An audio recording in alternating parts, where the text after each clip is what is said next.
3 حدیثیں علماء نے ایڈ کی ہیں، کیوں کی ہیں وہ بھی میں بتا دوں گا۔ عام طور پر 2 حدیثوں کو ایسے پڑھ دیا جاتا ہے نکاح کے وقت کہ جیسے یہ ایک ہی حدیث کے 2 ٹکڑے، نہیں، 2 علیحدہ حدیث۔ النکاح بالسنتی، نکاح میری سنت ہے۔ بظاہر تو اس کے کوئی سبب نہیں معلوم ہوتا۔ کھانا کھانا بھی آپ کی سنت تو تھی نا، آپ نے کبھی کہا کھانا کھانا میری سنت؟ یا کبھی آپ قرآن میں پاتے ہیں کھانا ضرور کھایا کرو؟ جو آپ کا طبعی تقاضا ہے وہ تو آپ پورا کرتے ہیں۔ یہ ہمارا معاملہ ہے، یہ کہنے کی ضرورت کیوں پیش آئی؟ اس کی وجہ ہے خاص، جس کا ہمیں اندازہ نہیں ہے پوری طرح۔ دنیا کے اکثر مذاہب میں تصور یہ ہے روحانی اعتبار سے برتر زندگی ان کی ہے جو شادی نہیں کرتے، تجرد کی زندگی گزارتے۔ بات تھوڑی سی ان کی معقول بھی ہے، سوچ لیجئے، شادی کریں گے، اولاد ہوگی، گھر گرہستی کے مسائل، بچہ بیمار ہے، دوڑو ڈاکٹر کے پاس، بڑا ہو گیا اور پڑھائی ہے، وہاں پہ داخلہ نہیں مل رہا، یہاں داخلہ نہیں مل رہا، بیوی بیمار ہے، 100 کھکھیڑ، کجا ایک جسم کا پالنا، کجا یہ کہ 10 افراد کے ایک کنبے کا، اللہ کو کیسے یاد کرے گا؟ بظاہر کہیں آپ میری طرف اس کو منسوب کر دیں، بظاہر اس کے اندر ایک لاجک ہے۔ اسی بنیاد پر عیسائیوں میں راہب اور راہبات شادی نہیں کرتے، ہندوؤں میں جوگی سنیاسی، بدھ مت میں بھکشو۔ لیکن یہ چونکہ ایک تقاضا ہے نفس کا جو اللہ نے رکھ دیا ہے،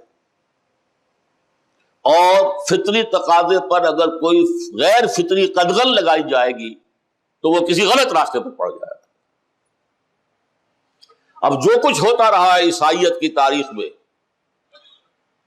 ہسٹری آف کرسچین موناسٹسزم پر یہ موٹی موٹی کتابیں لکھی گئی ہیں۔ عیسائیوں کا خانقاہی نظام، ان کی خانقاہوں کے اندر راہب اور راہبائیں رہتے، شادی نہیں کی ہے، لیکن تہ خانے کے اندر حرامی بچوں کے قبرستان بنے ہوئے۔ کیسے رکو گے بھائی؟ ہاں کچھ لوگ کر جاتے ہیں کنٹرول، کچھ لوگ ہو سکتے ہیں، عام آدمی نہیں کنٹرول کر سکتے۔ اب آج کل جو کچھ آپ ٹی وی پر دیکھتے ہیں، جمی سواگڑ کا جو حشر ہوا، بہت بڑا پادری، بہت بڑا مناظر، احمد دیدات سے مناظرہ کیا تھا، اگرچہ شکست کھائی تھی، اس کا پھر جو کچھ آیا ہے کچا چٹھا۔ اب کیتھولک جو ہے زیادہ، وہ جو ان کے پادری، ان کا جو حصہ آپ ٹیلی ویژن پہ دیکھتے ہوں گے، کیا ان کا کردار ہے؟ تو یہ غلط کام ہے۔ تمہارے جسم میں جو تقاضے اللہ نے رکھے ہیں، ان لنفسک علیک حقا، ہمارا دین اتنا متوازن ہے، تمہارے نفس کا بھی تم پر حق ہے۔ تمہیں کھانے کا تقاضا ہے تو کھاؤ، لیکن حلال کھاؤ، حرام نہ کھاؤ، ضرورت کے مطابق کھاؤ، اسراف نہ کرو۔ تمہارا جنسی تقاضا پورا کرو، لیکن حلال ذریعے سے پورا کرو، حرام سے نہ کرو۔ اس لیے کہا النکاح من سنتی۔ اور اس میں ایک اشارہ اور میں آپ سے کر دوں، ہمارے ہاں بھی بعض اوقات کچھ بزرگوں، کچھ اولیاء اللہ، صوفیاء کرام کی تعریف کرتے ہوئے یہ کہہ دیا جاتا ہے، اجی انہوں نے تو بس ساری عمر اللہ سے لو لگائے رکھی، شادی نہیں کی۔ اس جملے سے ان کی تو مدح ہوئی یا نہیں ہوئی، حضور پر قدح ہو گئی، حضور کی توہین ہو گئی۔ حضور تو کہتے ہیں میری سنت ہے، میں نے 11 شادیاں کی ہیں، 9 ازواج ایک وقت میں میرے گھر میں نہیں ہیں۔ اگر تو اس کے ساتھ روحانیت نہیں ہو سکتی تو حضور میں تو کوئی روحانیت کا امکان ہی نہیں تھا۔ نعوذ باللہ من ذالک، نعوذ باللہ من ذالک، نعوذ باللہ من ذالک۔ لیکن یہ بھی لازم نہیں ہے کہ آپ خام خواہ بزرگوں پر تنقید کریں، لعن طعن کریں، کوئی ضرورت نہیں۔ کیا پتا ان کے کیا حالات تھے، کیا پتا کیا مجبوری تھی، اللہ جانے وہ جانے۔ لیکن کبھی مدح کا لفظ نہ نکلے ان کے لیے اس اعتبار سے، اور ان کا تقویٰ وغیرہ علم اس کی آپ مدح کریں، لیکن یہ چیز کہ انہوں نے ساری عمر شادی نہیں کی، یہ مدح کے مقام پر نہیں ہونا چاہیے، ورنہ قضا ہو جائے گی حضور صلی اللہ علیہ وسلم۔ نابک نے تیرے سید نہ چھوڑا زمانے میں، اس تیر کا جو ہے کہاں جا کر لگ رہا ہے؟ یہ محمد رسول اللہ کو لگ رہا ہے۔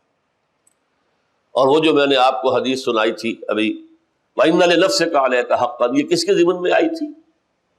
عبداللہ ابن عمرو بن العاص رضی اللہ تعالی عنہما، یہ انتہائی زاہد اور عابد انسان تھے، اور بڑا کنٹراسٹ ہے ان میں اور ان کے والد میں۔ عمرو بن العاص بہت بڑے سیاستدان، بڑے جنرل،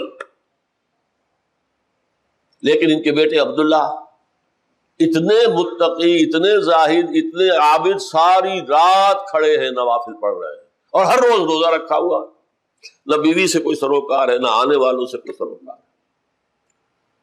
حضور کو اطلاع ملی، آپ نے بلایا، ان کے تقویٰ اور ان کی عبادت گزاری کی تعریف نہیں کی۔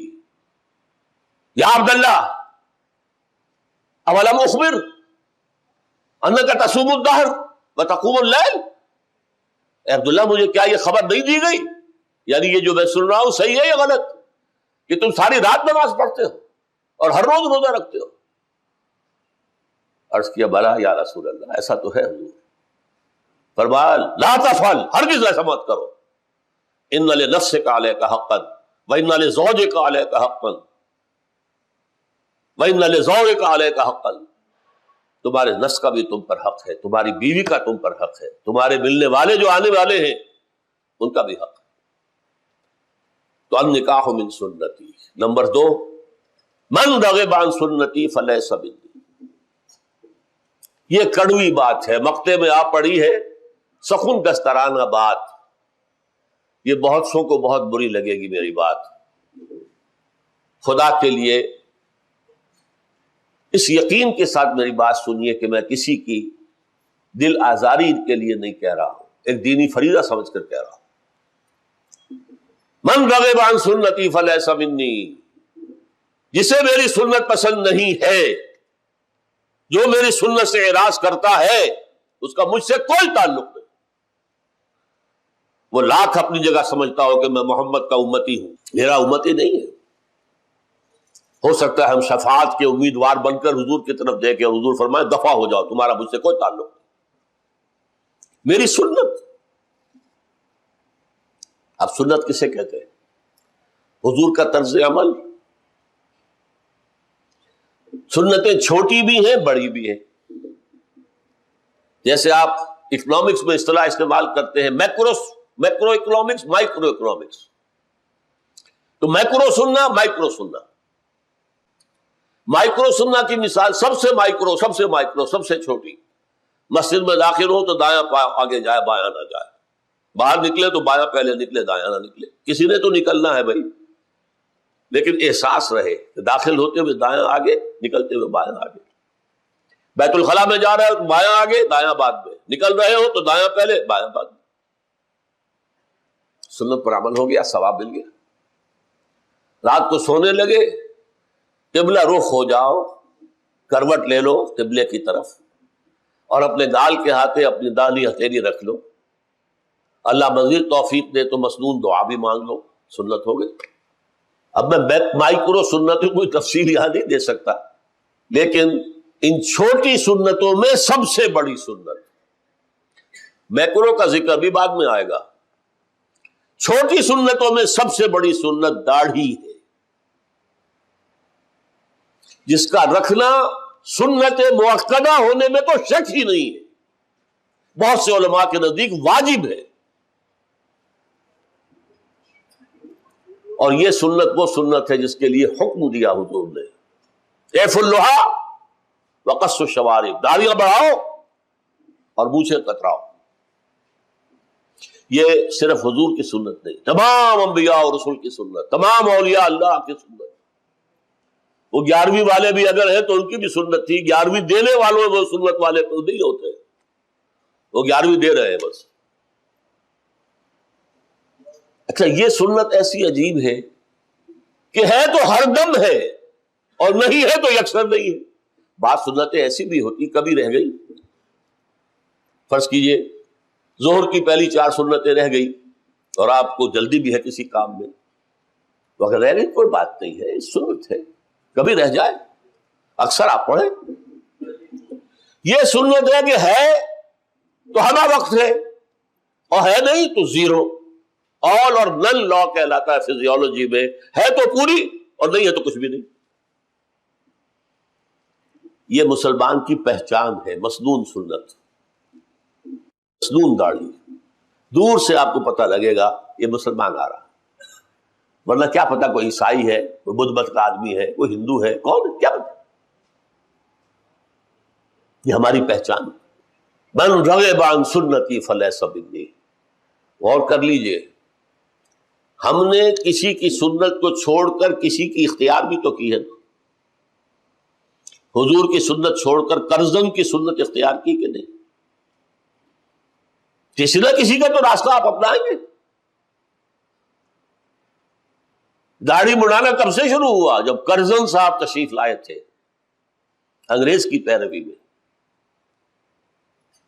الناس علی دین الملوکہم، اور اب وہ روش ہے، چل رہی ہے، پوری دنیا کا معاملہ یہی ہے، بھیڑ چال ہے۔ میں نہیں سمجھتا آپ میں سے کوئی ایک آدمی بھی ایسا ہو جس نے سوچ سمجھ کر حضور کی سنت ترک کر کے اور داڑھی مڈانی شروع کی ہو۔ نہیں، رواج ہے بس۔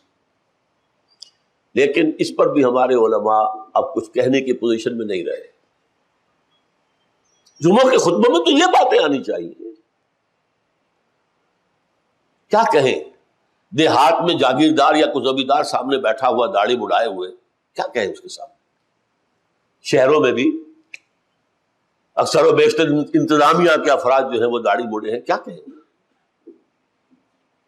لیکن میں آپ سے خیانت برتوں گا اگر میں اس کا ذکر نہ کروں۔ And it's never late, to late. اب بھی چاہے آپ کی عمر 60 کی ہو گئی ہو، 70 کی ہو گئی ہو، نہ گھبرائیے کہ کیا کہیں گے لوگ۔ داڑھی رکھیے، جوان ہے ضرور رکھے، ضرور رکھے، ضرور رکھے۔ حضور کے ساتھ ہمارے تعلق کا یہ ایک پیمانہ ہے، آئینہ۔